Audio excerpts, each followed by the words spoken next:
Um, Main inspiration for writing a concept album like this came from listening to Logic's album, The Incredible True Story. Originally wanted to do a bit more theatrics with it, but it never came around with that. And we got to that point where we're just like, does it really need the theatrics? Anyways, no, the Incredible True Story was such a good album, and like it wrote on some really good topics, and we loved it so much. And I like the idea of doing a concept like that, where there's a story behind it. And a couple other bands do that as well. Like Crown the Empire did it with the Fallout and the Resistance, Rise of the Runaways. Like they kind of had that central theme storyline. And when I wrote the lyrics for everything, it was kind of pertaining to when I was in high school, and it made sense, at least from our perspective, us liking this kind of music, to kind of put it all into one big concept as a story. And that's how the musical came about, and that's how the Gullible Guide to Getting By came about.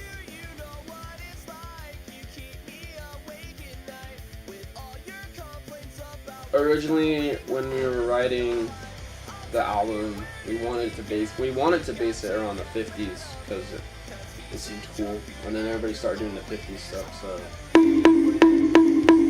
we kind of laid off a bit. But Charlie's supposed to represent, like, Charlie 1 is kind of like a generic 50s schoolboy name. So that's one reason I picked it. The other reason, like, Charlie though, as like a whole for the album, is supposed to represent the character.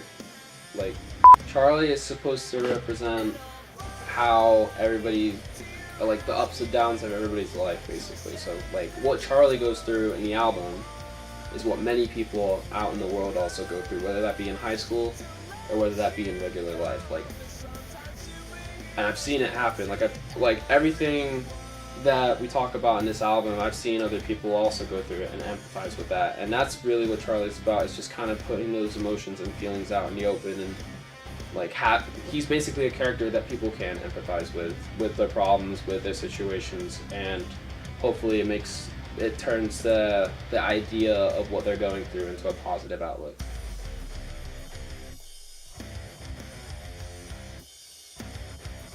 Reprise is probably my favorite, because it does have that. I like the orchestration that was in it, and I like the lyrics that I wrote, and just overall, like, it has that musical vibe where it's the turnaround point where, well, we had reached the climax in I'm an Island, which is kind of like, we reached the climax in I'm an Island, which is like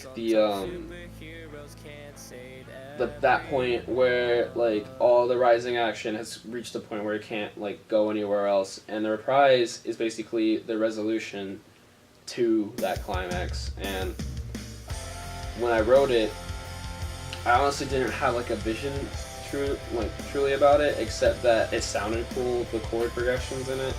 And because we were following the concept that it was a musical, I like the idea of it all kind of being like full circle, followed by one big wrap up, happy, give each other a hug song.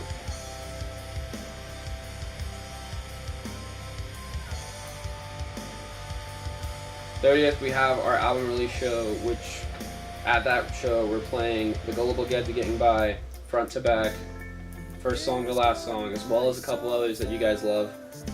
And we're playing that with our buddies in Old State, my friend Louis McDon in AD, and my other friend, No Offense. His name is No Offense. There's gonna be a little thing that spells out No Offense, like right here. And they're all playing with us, and they're all friends of ours, and it's gonna be one dope ass show, and it's gonna be really awesome, and you guys gotta really be there. Like, I don't even know how to explain how awesome the show is gonna be. It's gonna be really fantastic. It's gonna be huge.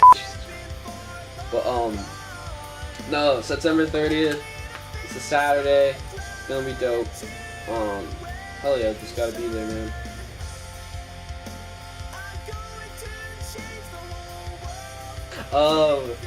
Where we want to be in 5 to 10, I don't even know, man.